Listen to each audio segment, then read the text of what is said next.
আসসালামু আলাইকুম। কেমন আছেন সবাই? আশা করি সবাই ভালো আছেন। আজ বন্ধু হাবিব চলে আসছে আমাদের বাড়িতে কাশিয়ানী থেকে মোকশেদপুরে আম খেতে।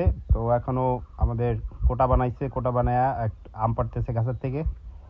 তো বড় বড় আমগুলো পারলো। এই দেখেন কত বড় আম, আম পড়ে ফেটে গেছে।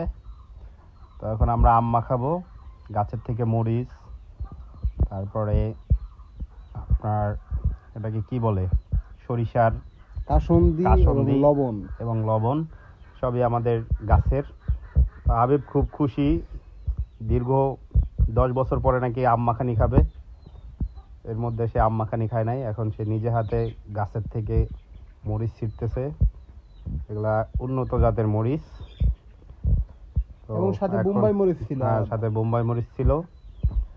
এই যে একটা ঘুঘু পাখি, দুটো ঘুঘু পাখি ছিল, একটা ঘুঘু পাখি মরে গেছে। ওর সাথে আমি একটু খেলা করলাম। ও সকালবেলা উঠে ডাকে, খুবই সুন্দর একটা পাখি। এখন হাবিব আম মাখাবে, আম মাখানোর জন্য রেডি হয়েছে। ছুরি নিয়ে বসছে আম কাটতে। জুম্মন কসাই একবারে গ্রামের ছেলে, লুঙ্গি সে পরে একবারে কাসুন্দি দেখাইতেছে, কাসুন্দি আর বোম্বাই মরিচ, গাছের বোম্বাই মরিচ, কাসুন্দি। এখন সে আম ছিলতেছে। খুবই পারদর্শী হাবিব, বাহাত দিয়ে সুন্দর করে আম ছিলতেছে। তো আমি এখন কুচাইতেছি, আম ছোলা শেষ। কুচানি মেশিন এটা দিয়ে আমি কুচাইতেছি। বন্ধু হাবিব ভিডিও করতেছে।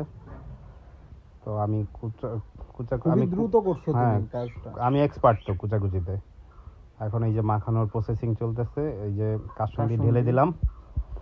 কাসুন্দি ঢেলে দেওয়ার পরে বোম্বাই মরিচগুলো ভেঙে দিয়েছি আগেই। এই যে দেখাও বোম্বাই মরিচ, এই যে বোম্বাই মরিচ। এখন লবণ দেওয়া আছে, এই যে এখন মাখাবো।